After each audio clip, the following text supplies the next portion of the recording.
Nope.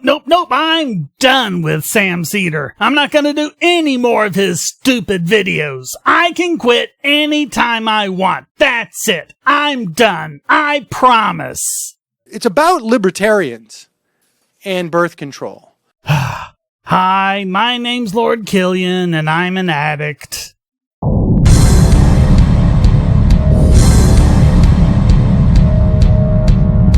Because, of course, Rick Santorum... Not a libertarian. As part of the Affordable Care Act, health insurance companies were now forced to provide birth control as one of the drugs that they cover. Actually, that's not anywhere in the Affordable Care Act. It was a regulation that the Obama administration just made up on the spot. It did not go through the proper constitutional legislative process to pass. But that's how regulations work. Instead of the executive branch just executing the laws, they get to write them too, in complete abeyance of the Constitution. By the way, if you want to help put a stop to that, follow the link in the description to downsizedc.org's Write the Laws Act. And... Okay, you know what? Enough of this guy's stupid pauses. Pardon me while I increase the speed on this moronity. And the bishops didn't like this because it's against their conscience.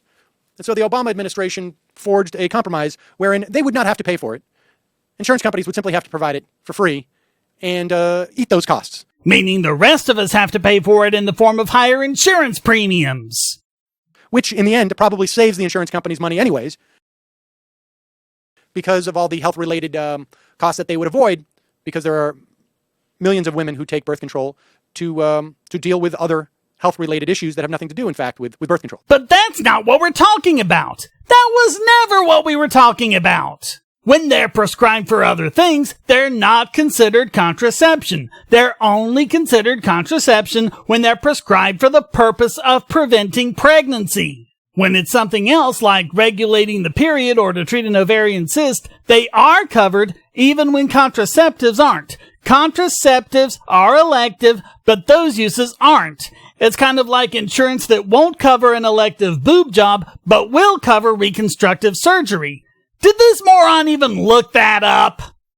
They are now saying that all businesses, Republicans, are pushing a bill that would allow all employers and insurance companies to pick and choose what they're going to offer. You mean they want control over how they spend their own money? The fiends. If you, let's say, don't like fat people and they need some drugs to deal with obesity problems, or then you could just simply deny them based on that. If you don't think that anybody should be taking any type of medicine, you could deny them prescription care. No, they have no power to do that. Stop lying. They just don't want to pay for it. And by the way, most contraceptives in this country are available at pharmacies like Walmart and Target for just $9 a month. And some for even $4 a month or $10 for a 90-day supply. And yes, that was true when this video was made. The reason why is that the pharmacies compete for your business, and when price is an issue with the consumer, this results in the products being cheaper. But if you have it set up where an insurance company or the taxpayers pay for it, this incentive goes away, and you don't get $9 contraceptives. They're $30 or $60 or even $100. At that point, who cares? It's not like they're paying for it. By the way, there are several states where it's not available at this price, including California, Pennsylvania, and others. The reason why is because of laws preventing those evil capitalists from engaging in cutthroat competition by lowering the price, which is somehow bad, together with raising the price, which is gouging, and keeping the price the same as everyone else, which is collusion. Gotta love Morton's Fork. But liberal morons like Sam Seder just love those laws. In those states, contraceptives are $30 a month or more because government has set a price floor. Why aren't morons like Seder complaining about that? Because it's their beloved and beneficent government doing it, not an evil corporation? One more thing that's odd. You generally don't see liberals like Seder arguing to make contraceptives over the counter, which would not only make them cheaper, but also more readily available, including to younger women like they say they want to do. Many of these drugs are over the counter in many other countries. Yet how often is that even mentioned by these supercilious snobs? In fact, the more leftist a country is, like Canada and many European countries, the less likely you're able to buy contraceptives without a prescription. If you don't like screening for certain cancers, because you just morally just don't think that people should be screened for stuff. He really doesn't get the difference between elective procedures and health procedures, does he? But what does any of this have to do with libertarians anyway? How is it that libertarians can reconcile their issues, their notion that government should not be involved at all in people's personal lives? Yet someone like Ron Paul believes that a woman should not have autonomy over her own body. He doesn't believe that. Stop lying. He believes that taxpayers shouldn't be forced to pay for it. Big difference. In decisions of abortion. Oh, a bait and switch. Now we're talking about abortion. Hey, Seder, did you miss the part where Ron Paul has said over and over again that he's deviating from the libertarian platform on this issue? He says it's an issue where he's not being fully libertarian. And the idea that the conservative ideology, of course, puts private property and a system where property rights trumps all. Which begins with the right to own yourself and your body. So no one can stop you from taking contraceptives, but no one can force you to pay for them either. The implications of having property rights uber alles, if you will, as an organizing principle in society. We know, Rand Paul has said explicitly. Rand Paul isn't a libertarian. And we know implicitly. Many libertarians won't talk about this because they consider it settled law. No, we talk about it all the time, but we argue it logically from first principles. State fundies like you can't argue the logic, though, so you have to make up crap like this. Now, of course, abortion rights are not settled law in the mind of a libertarian. It's settled law, so they try and avoid this question. But word up to a libertarian. If you owned a restaurant, it would be perfectly within your purview, though you serve white people, to deny, let's say, black people a seat at the counter. Yeah, here's me avoiding this question. Yes, it would. And this is actually necessary for people who want to deal with racism in our society. If you make it so they're required to serve black people or whoever, well, first of all, you're making the business owner a slave, and I think the 13th Amendment is pretty much settled law since you keep bringing up that concept. But more importantly, non-racists like me and other libertarians have no way of punishing racist restaurant owners by not eating at their restaurant, because we don't know who they are. You're not solving the problem of racism. You're just pushing it underground. He mentioned the Civil Rights Act, although I might have edited that part out. He's just so boring. But aside from that one clause about businesses, which was pretty much a last-minute addition, and the whole thing is really a watered-down version of Eisenhower's Civil Rights Act, most of it is about getting rid of the actual source of those whites-only signs. Government. Why do you think they were called Jim Crow laws? Restaurant owners weren't discriminating against blacks by and large. They would never have needed to pass those Jim Crow laws to begin with if that were the case. Laws are only needed to alter behavior. It's because so many of them weren't restricting blacks that the few restaurants that were losing business, not only the business of blacks, but also anyone else who didn't really like that policy. So what did they do?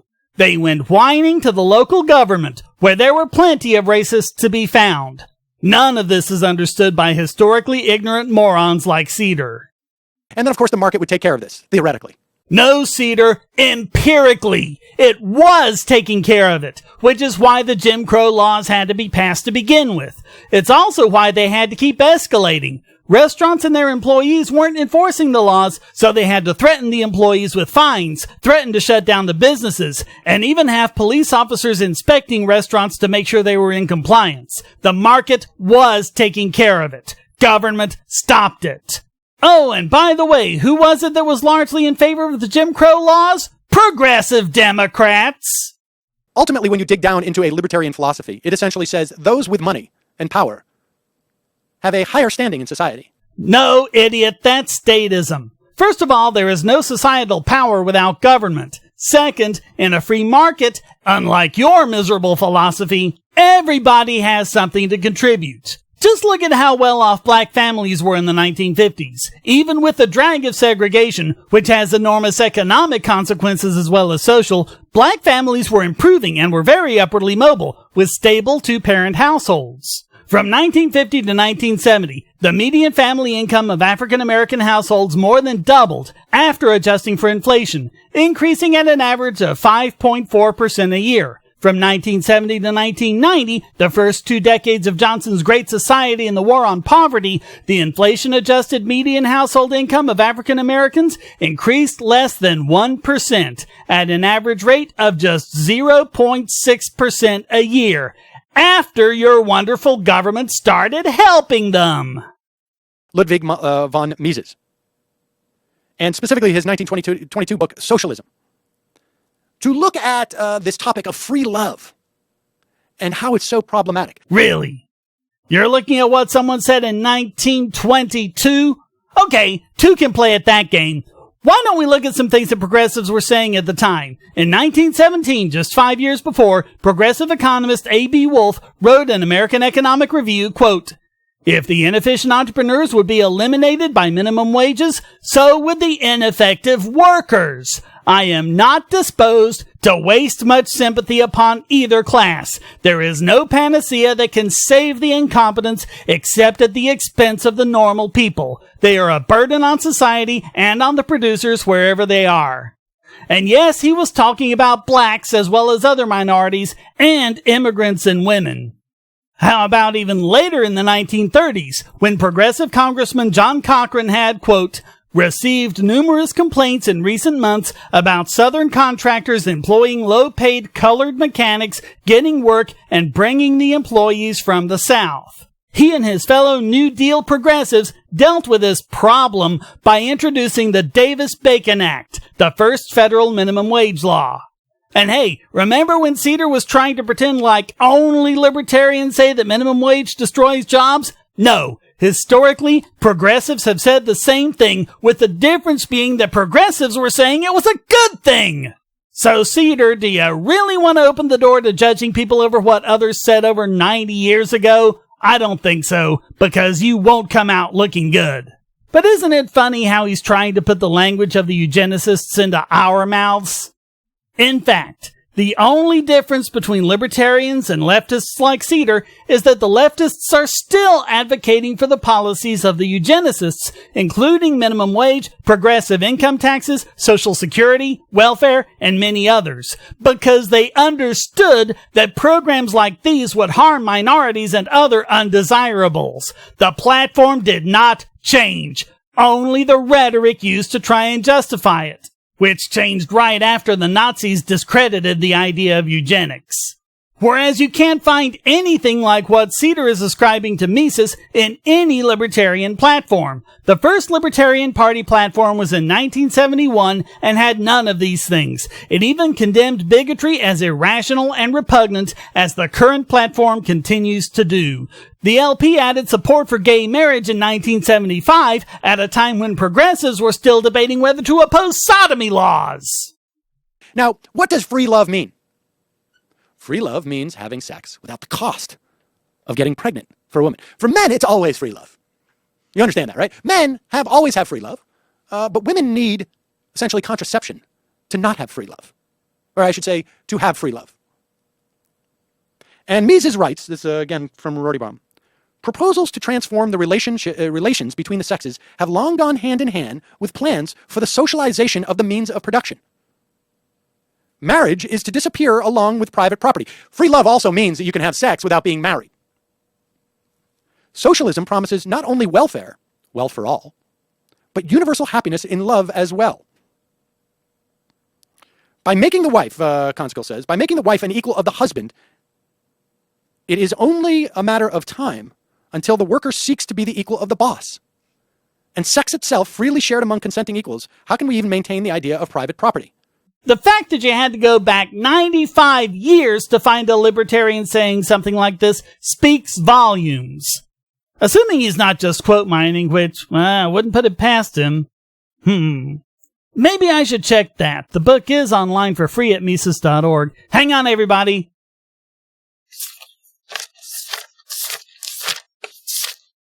Ah, well, look at that. He did. The part Seder quoted is at the bottom of page 101. On page 102, he makes it clear that what he's saying is not that the goals are wrong, but that socialism is inadequate to meet them. He also goes on to attack the moralists as well. He also says, thus the meaning of the feminist question is essentially woman's struggle for personality, but the matter affects men not less than women, for only in cooperation can the sexes reach the highest degree of individual culture. It was failure to solve this problem which destroyed the Orient. There, woman is an object of lust, a childbearer, and nurse. The fact that they have never been able to free themselves in sexual matters has sealed the fate of their culture. This is sounding very different to what Seder made it out to be. Let's bring it home by reading the last paragraph in the free love section. The evolution which has led from the principle of violence to the contractual principle has based these relations on free choice in love. The woman may deny herself to anyone. She may demand fidelity and constancy from the man to whom she gives herself. Only in this way is the foundation laid for the development of woman's individuality. By returning to the principle of violence with a conscious neglect of the contractual idea, socialism, even though it aims at an equal distribution of the plunder, must finally demand promiscuity in sexual life. And now you know what Mises was really saying, not what Seder made it out to sound like. You understand what Mises is saying here? We do now. We didn't when we were just listening to you. That when man and woman fornicate, the woman gets pregnant.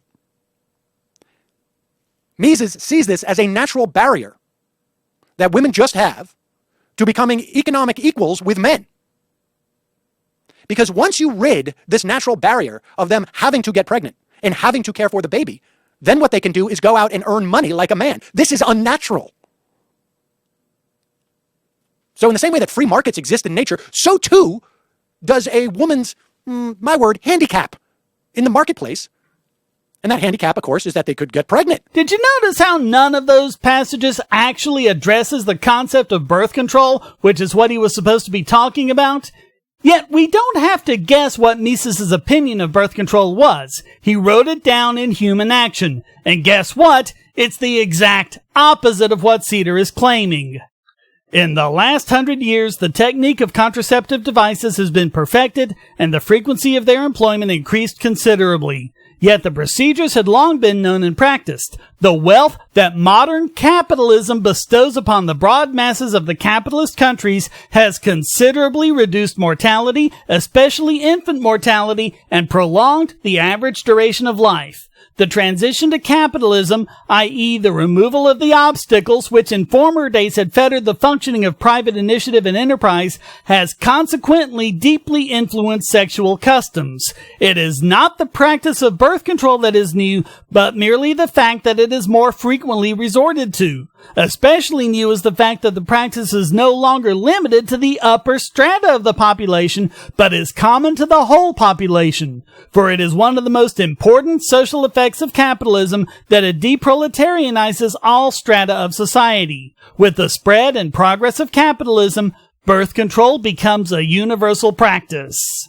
If the Asiatics really enter into the orbit of Western civilization, they will have to adopt the market economy without reservations. Then their masses will rise above their present proletarian wretchedness and practice birth control as it is practiced in every capitalistic country. No excessive growth of population will longer hinder the improvement in the standards of living. Those fighting birth control want to eliminate a device indispensable for the preservation of peaceful human cooperation and the social division of labor. The philosophers and theologians who assert that birth control is contrary to the laws of God and nature refuse to see things as they really are. Nature straightens the material means required for the improvement of human well-being and survival. As natural conditions are, man has only the choice between the pitiless war of each against each or social cooperation. But social cooperation is impossible if people give rein to the natural impulse of proliferation. In restricting procreation, man adjusts himself to the natural conditions of his existence. The rationalization of the sexual passions is an indispensable condition of civilization and societal bonds. Its abandonment would, in the long run, not increase but decrease the numbers of those surviving, and would render life for everyone as poor and miserable as it was many thousands of years ago for our ancestors. How has Mises said that the availability of birth control to all people, rich and poor, is anything other than a good thing? This is problematic because, according to Mises, it is attempting to alter the unalterable facts of nature. Are his outright lies becoming even more transparent? That's just it, ladies. These are natural and socially conditioned inequalities. Live with it.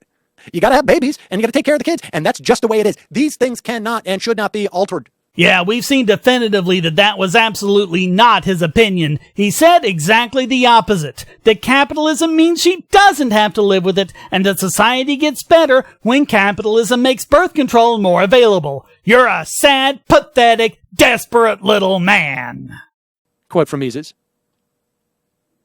which says, in the market economy, every individual is spontaneously intent upon not begetting children whom he could not rear without considerably lowering his family standard of life. In other words, birth control is legitimate if the man decides we can't afford any more kids. But if the woman uses birth control as a means in which to alter the facts of nature and allow her to be competitive in the market, that's problematic. Really? Did he say that? Did he say only when the man decides? Let's replay you yourself quoting it.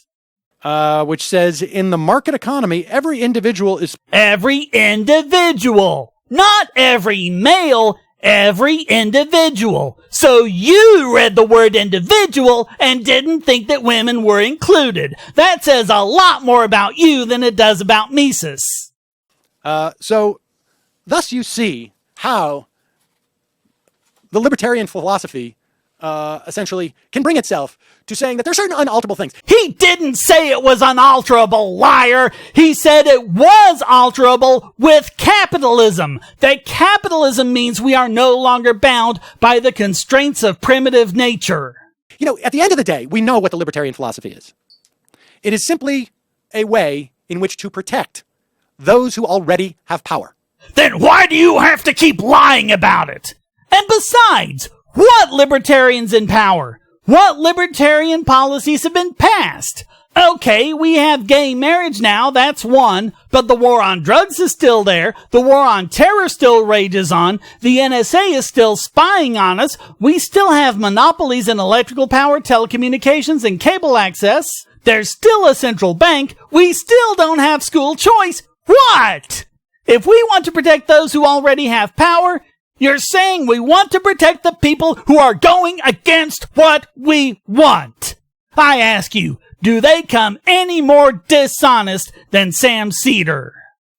Hey, if you enjoyed this video, why not hit like and subscribe? And to make sure I can keep producing content, support this channel by becoming a patron. And check out all the other great content here, like this video selected especially for you.